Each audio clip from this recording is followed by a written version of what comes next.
ప్రపంచవ్యాప్తంగా అందరికీ సుపరిచితమైన దేవాలయం, అందరికీ అంటే ప్రసిద్ధమైన దేవాలయం మనందరూ తెలుసు. తిరుమల తిరుపతి దేవస్థానం వెంకటేశ్వర స్వామి యొక్క ఆ యొక్క దర్శనం గానీ, ఆ దేవాలయానికి ఉన్న ప్రాచుర్యం గానీ, ఎంత పేరు ఉంది, అది ఎంత కష్టం ఆ దర్శనం అని కూడా మనకు తెలుసు. నా చిన్నప్పుడు 'వెంకటేశ్వర వైభవం' అని ఒక సినిమా వచ్చిందండి అది. అంటే ఆ తిరుమల తిరుపతిలో ఉన్నటువంటి ఆ సత్రాలు కానీ, భోజన సదుపాయాలు ఇవన్నీ కూడా చూపిస్తూ ఒక సినిమా తీశారండి 'వెంకటేశ్వర వైభవం'. అది సంవత్సరం కాలం పాటు ఏలూరులో నడిచిందండి అది. అలాగే మీరు చిన్నప్పుడు ఏలూరు నుంచి తిరుమలకి వెళ్ళాలంటే అదొక పెద్ద యాత్ర అన్నమాట. ఇది చాలా కష్టతరంగా ఉండేది. నేను చెప్పేది ఒక 50 సంవత్సరాల క్రితం. అప్పుడున్న ట్రైన్స్ కానీ, బస్సులు కానీ ఇవన్నీ కూడా చాలా తక్కువ. ఎంత రష్గా అంటే అంత రష్గా ఉండేది ఆ ట్రైన్స్ అన్నీ కూడా. అసలు కాలు లోపల పెట్టడానికి కూడా అవకాశం ఉండేది కదా ఆ ట్రైన్స్లో. అటువంటి దాంట్లో పిల్లలము, మా తల్లిదండ్రులు అందరూ కలిసి ఆ తిరుమల తిరుపతి ప్రయాణం ఎన్ని కష్టాలన్నమాట అది. అటువంటిది నాకు సుప్రభాత సేవ, అర్చన, తోమాల, అష్టదళ పాద పద్మారాధన, అభిషేకం నాకు నా కుటుంబ సభ్యులకి వచ్చిందండి అవకాశం.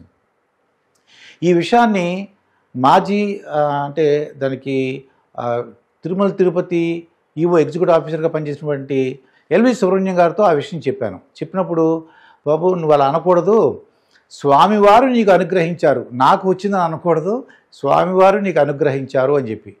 అలాగే అంటే ఈ అర్చన, తోమాల ఇవన్నీ కూడా నాకు వచ్చిందనకంటే అంటే దేవుడు నేను చేసిన సేవను కానీ, అంటే నేను ప్రజలకు కానీ లేదంటే విద్యార్థులకు కానీ నేను చేసిన సేవల గుర్తింపుగా నాకు ఇచ్చినట్టుగా నా కుటుంబ సభ్యులకి ఈ అవకాశాన్ని కల్పించినట్టుగా నేను అనుకుంటున్నానండి. అలాగే ఎవరైనా సరే నేను డబ్బులు సంపాదించాను నేను అనుకుంటే మాత్రం అది తప్పు. ఏమని అనుకోవాలంటే డబ్బులు సంపాదించే అవకాశం దేవుడు నాకు ఇచ్చాడు, అలా అనుకుంటే చాలా మంచిది.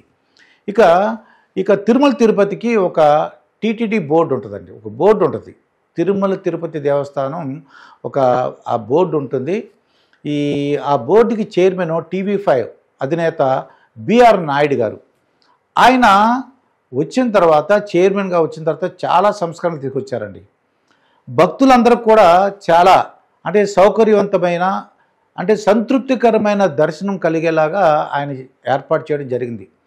చాలా మార్పులు అంటే ఎవరన్నా కంపార్ట్మెంట్లో వెయిట్ చేయదలుచుకుంటే వాళ్ళకు కూడా ఈ ఆహారం విషయంలో కానీ, సౌకర్యాల విషయంలో కానీ అన్నీ కూడా వసతులు అన్నీ కూడా ఏర్పాటు చేయడం జరిగిందండి. ఇది అన్నిటికన్నా ముఖ్యమైనదంటే అక్కడ దేవుడి దగ్గరికి వచ్చినప్పుడు సెల్ ఫోన్ అలౌ చేయరు కాబట్టి ఆ దైవ సన్నిధిలో ఆ దైవ ప్రార్థన తర్వాత దేవుని తలుచుకుంటూ అలా గడపటం అదొక అదృష్టం అన్నమాట. ఇది అటువంటిది బిఆర్ నాయుడు గారు రకరకాల సంస్కరణలు తీసుకొచ్చారు.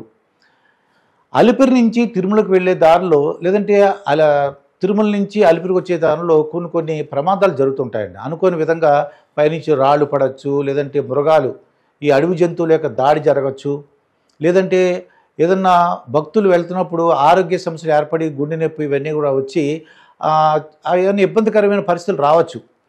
అటువంటి వారికి ప్రమాద బీమా పథకాన్ని ఉచిత అంటే అది ఎవరైతే దాతలు ఉన్నారో వాళ్ళ సహకారం తీసుకుని వాళ్ళందరూ కూడా ప్రమాద బీమా పథకం ఒకటి ప్రవేశపెట్టాలని ఒక ఆలోచన బిఆర్ నాయుడు గారికి వచ్చిందండి. అదొకటి ఒక సంస్కరణ. కొత్తగా మనం వెంకటేశ్వర స్వామి దర్శనం చేసుకున్న తర్వాత ఆ యొక్క దేవుని తలుచుకుని అసలు అక్కడికి వెళ్ళిన తర్వాత అదొక ఎంత ఆనందంగా ఉంటుందంటే అది వర్ణించలేదండి. అది మనం చెప్పలేము. ఆ దర్శనం 16 గంటలు, 8 గంటలు, 9 గంటలు, 3 గంటలు, 2 గంటలు, 1 గంట మనం వెయిట్ చేసిన తర్వాత వెళ్ళిన తర్వాత ఆ దేవుడు దర్శనం చేసుకున్నప్పుడు నాకు తెలిసినంతవరకు ఎవరూ కూడా కోరికలు కోరుకోకుండా దేవుడా నువ్వే నీ చేతిలో పెడుతున్నాము మా కుటుంబం కానీ లేకపోతే ఏవైనా సరే నువ్వే నీ బాధ్యతే అని పెట్టుకుంటే చాలా మంచిదని చెప్పేసి స్వామీజీలు నాతో అన్నారు. మనం కోరికలు కోరకుండా మనకి ఏం కావాలో దేవుడు తెలుసు, ఏమి ఇవ్వాలి వీళ్ళకి అనేది తెలుసు. అందుకు దేవుడు నీ ఇష్టము అని అనుకుంటే చాలా మంచిదని చెప్పేసి స్వామీజీలతో నేను ఇంటర్వ్యూ చేసినప్పుడు వాళ్ళు చెప్పిన మాటలు అవి. అయితే బిఆర్ నాయుడు గారు ప్రవేశపెట్టిన ఒక మంచి విషయం ఉంది. అదేంటంటే మన దేవుడి దర్శనం అయిన తర్వాత బయటకు వచ్చిన తర్వాత మనకి ప్రసాదం ఇస్తూ ఉంటారండి. పులిహార కానీ, దద్దోజనం, చక్కెర పొంగలి, ఏదైనా చిన్న లడ్డు ఇటువంటివి ఇవ్వడం జరిగింది. ఈ 4 కూడా నేను చూశాను రకరకాల టైంలో. ఏదో ఒకటి మనకి ప్రసాదంగా వస్తుంది. అది ఏంటన్నది కూడా మనకి అదొక ఇష్టం, ఒక్కొక్కటి ఇష్టం. పులిహారకి అనుకున్న వాళ్ళు పులిహార, చక్కెర పొంగలి, దద్దోజనం, ఎవరి ఇంట్రెస్ట్ని బట్టి వాళ్ళకి అదృష్టిని బట్టి ఆ ప్రసాదం వస్తుంటుంది. మనం ముఖ్యంగా వెళ్ళింది దేవుడికి దర్శనానికి కానీ ప్రసాదానికి కాదు కదా. అయితే టీటీడీ చైర్మన్ బిఆర్ నాయుడు గారు ఒక కొత్త సూచన ఇచ్చారండి. అదేంటంటే పుస్తక ప్రసాదం, తినే ప్రసాదం ఒకటి ఇస్తున్నారు మనకి.